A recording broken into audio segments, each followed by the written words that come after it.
안녕하십니까. 고고TV 여명입니다. 2020년 6월 9일인데요. 6월 9일 오늘 더불어민주당이 전월세 무한리필법, 전월세 무한연장법을 만들기 위해서 법안을 발의한다 하는 경악스러운 이야기인데요. 이런 내용을 다루면 잘 안 보시는데 굉장한 영향을 많이 미치는 겁니다. 대한민국 경제에. 그리고 서민과 중산층은 또 한 번 깨꼴락하고 파탄을 맞을 그 법인데요. 이게 그 네이버 댓글에 가보면은 완전히 문재인 정권이 공산주의가 할 거냐, 사회주의가 다 됐다 이렇게 말씀하시는데, 이것은 사회주의 공산주의 문제가 아니에요. 지금 북한도 그렇고, 북한도 지금 전세 같은 건 없을 거예요, 걔네들도. 북한도 지금 그 매매의 자유가 있어요. 그죠? 암암리에 다 하죠. 그리고 지금 대표적인 사회주의 국가인 소련도 이렇게까지는 하지 않고, 중국도 대표적인 사회적 공산주의 국가죠. 공산당 일당이 지배하는 국가니까 공산당이 한 8, 9천만 명 돼요. 중국에. 그런데 중국에도 이런 제도가 없어요. 그죠? 마음대로 집을 살게 팔고 해요. 사고 팔게 하고, 또는 전월세, 월세. 중국은 월세 제도가 있는지 모르겠어요. 있죠. 그런데 이게 사회주의냐 공산주의자가 문제냐가 아니고 대한민국 헌법을 파괴하는 거죠. 이것도 사유재산권의 침해라는 게 당장에 나오는 것이고, 그 다음에 개인재산권, 개인 이동의 자유도 문제가 되는 것이죠. 내 집에 내가 살 수 없게 한다 하는 게 골자예요. 이게 명목은 그 대한민국 서울 수도권에서 자기 집 가진 사람들이 전월세로 고통을 받으니 그 사람들을 위한 법이라는데, 결코 그 사람들을 위한 법이 아니라는 것이죠. 이런 무지막지한 법을 갖다가 아무 거리낌 없이 발의하고 아무 거리낌 없이 통과가 됩니다. 방법이 없어요. 우리가 뭐 힘이 있어야죠. 103석 가지고 할 게 아무것도 없습니다. 무조건 과반이면 얘네들이 할 수 있으니까.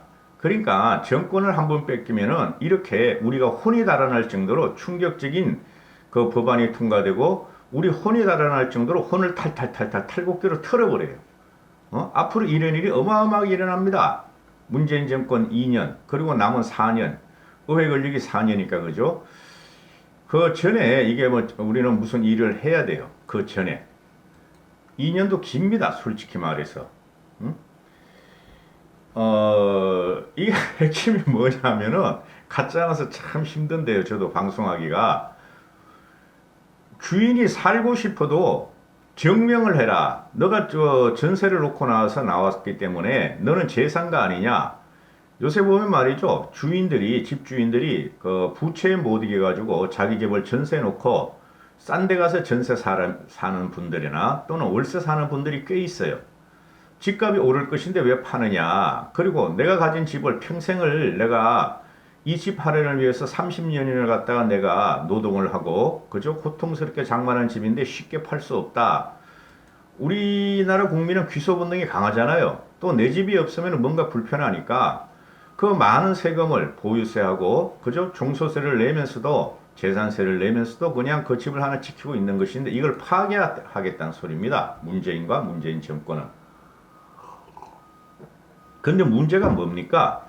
문재인이가 또는 문재인 정권이 부동산에 손대면 손댈수록 부동산은 왜곡되고 부동산 값은 폭등했다는 거죠. 지금 현재 시중에 자금이 아무리 많이 풀렸다 그러지만은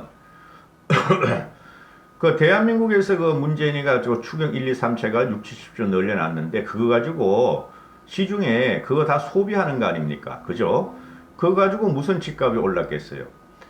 대한민국 집값은 아직 싸다. 그리고 더 올라간다는 확신이 있는 겁니다. 국민들이. 그래서 서울에서 6억 이하 집을 찾으려고 그러니까 씨가 말랐다.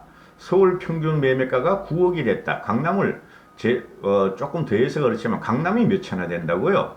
그죠? 서울 1100만 인구에 1000만 인구에 강남 깨끗해야지 300만 분이 더 됩니까? 나머지 7, 800만 명들이 집 사기에 난리 났어요. 돈이 조금 있으면. 그리고 요새 3, 4, 50대 초반까지가 신귀족층이죠. 대기업에 다니고 공무원, 공기업, 특히 공기업 직원들 월급이 짱짱하니까 두 부부가 몇 년만 마련하면 집 하나 살 수 있어요. 그래서 지금 부동산이 왜곡이 일어나는데 이게 전월세 그 리필제, 무한 연장제를 하면은 그것이 문제가 되는 게 아니에요. 대한민국 경제 또는 경기의 뿌리채에 흔들린다는 거죠. 거기서 염려하는 건데요. 한번 보시죠. 아니 무슨 놈 내 집을 전세 놓고 나왔는데 내가 그 집에 살고 싶은데 못 살게 하는 법이죠. 그리고 이게 뭐 이때까지 2년이었는데 솔직히 그 많은 집을 가진 사람들이 다주택자들이 전세 놓고 월세를 놓는 것은 어느 정도 그 사람들이 그런 능력이 되니까 재산세도 내고 종부세도 내고 집도 고쳐주고 그죠? 세금도 다 내주고 이게 되지만은 아니 내 집을 갖다가 내가 힘들어가지고 전세 놨는데 집 한 채뿐이 없는 사람이 또는 두 채뿐이 없는 사람이 아니 평생을 갖다가 세금은 내가 말이야 한 달에 1년에 몇 천만 원씩 내면서 그렇잖아요. 재산세 또 종부세 또 그 다음에 양도할 적에 양도세 엄청나게 내야 되고 살 때 또 매수세 취득세도 내야 되고 이러는 건데 거기다 또 다 고쳐줘. 이런 경우 없어요 세계에서. 그래서 우리나라는 솔직히 저 같은 경우도 월세 전세를 없애야 돼요. 전세를 없애고 월세로 다 돌려야지 이런 형평무의적인 정책이 안 나오는 거예요.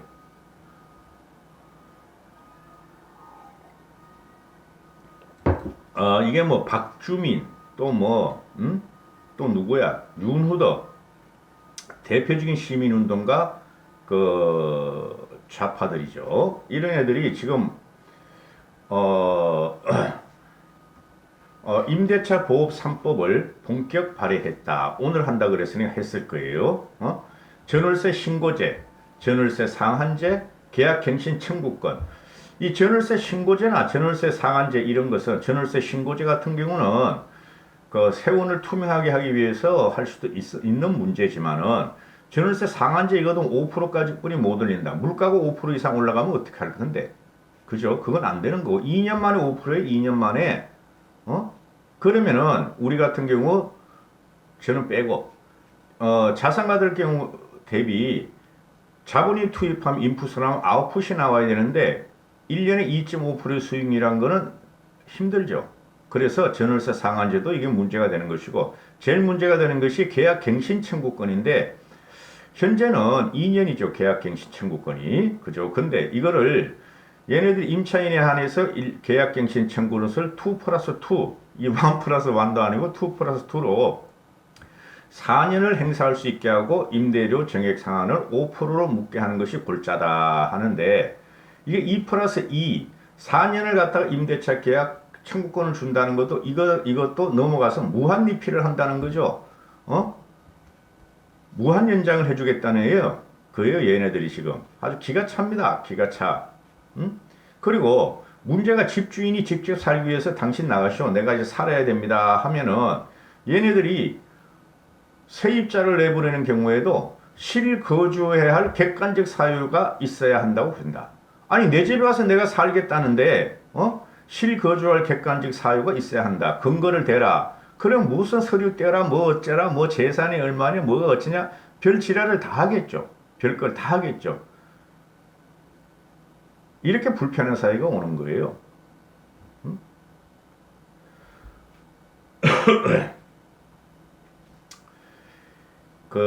이게 지금 현재 보면은 뭐 저도 이제 그 조그만 거 하나 뭐 세를 놓고 있는데 그냥 부동산에 맡겨가지고 부동산에서 알아서 하라 그래요. 나한테 전화 오지 않게. 근데 별별 요구를 다 해요. 뭐 문고리가 어떻게 됐다, 뭐 열쇠가 어떻게 됐다, 에어컨이 어떻게 됐다, 뭐가 어떻게 됐다, 아주 귀찮을 정도예요. 근데 이제 내가 이룩한 재산이기 때문에 그죠? 우리 자식들도 있고 하니까 그냥 견디는 것인데 성질나서 아주 팔고 싶어 죽겠어요. 저도 성질나서 이게 지금 이게 보면은 이게 전세건 월세건 이걸 적용하면은 지금 현재 전세 그 세금이 어마어마하게 나와요. 쉽게 말해서 시가 9억 원이 넘어가면은 종부세 한 1,000만 원 이상 나올걸요? 1,000만 원 이상 나오고 거기다 또 재산세 내야 되죠. 분기마다. 그죠? 뭐 1년에 두 번씩 내고 그다음에 또 수리비, 또 감가상각비 이런 걸 다 따져야 되는 거 아니에요. 근데 그런 거를 제외하고 아니 수리 비용도 집주인이 부담해, 세금도 집주인이 부담해, 감가상각비도 집주인이 부담해. 이러면은 전세자들은 들어가서 그냥 돈을 고스란히 간직한다는 거죠. 만약에 집값이 폭락하면은 전세인들이 책임을 집니까? 안 한다는 거죠. 월세인들이 책임을 집니까? 안 한다는 거죠. 그래서 이것은 부자와 가난한 자를 꼭 나누는 게 아니라 이런 발상 자체를 한다는 이 더불어민주당 애들이 더불어 파괴를 한다는 거죠. 간단한 경제 질서, 투명해야 할 경제 질서를 아주 법을 갖다가 비비꼬고 희한하게 바뀌어가지고 우리나라 경제에 아주 직격탄을 남겨냈다는 거죠. 그래서 지금 언론에서나 이제 이 방어 논리로 말하는 것이 임대차 계약을 1년에서 2년으로 늘릴 때 집값 전세값이 뭐 23%가 뛰었다. 1년에서 2년으로 늘기 직전 연도에 24%, 23%가 뛰었다. 그리고 전월세 임대차 계약 기간 2년으로 늘릴 원년에는 또 16%가 뛰었다. 그래서 합해서 뭐 한 40%가 뛰었다 이러는데 1년 동안 이게 문제가 아니에요, 여러분. 얘네들이 뭐를 할 거냐면은 과거에 이렇게 1년에서 2년으로 전월세 임대차 계약을 늘릴 적에 전월세가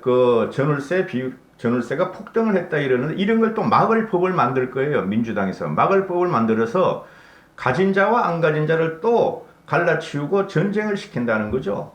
또 이런 무인지경의 정권은 이거 없애야 됩니다. 이거 그대로 가져가면 안 돼요. 이렇게 하면은 진짜 완전히 공산적 배급제가 될 수뿐이 없죠. 근데 공산적 배급제를 할 수가 없어요. 이 나라는 재정이 없잖아요. 그럼 어떻게 해야 돼요? 그냥 가진 자를 걸 갖다가 상대적으로 가진 자를 갖다가 자꾸 뺏는 거야. 권리도 뺏고 가진 자의 책임만 강조하고 권리도 뺏고 또 재산도 뺏는 게 나오죠. 이런 정권은 없애버려야 합니다, 여러분.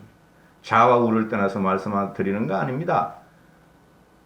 가난한 자들이 좌파다? 가난한 자들이 우파를 지원한다? 그런 논리 없어요. 사람 생활에 얼마나 침해를 가하는가, 우리 인간의 삶에 그게 문제가 되는 것이죠. 그게 좌파 우파의 논리니까요. 원래 불안한 논리니까. 여기까지 하겠습니다. 감사합니다. 고고TV 여명이었습니다.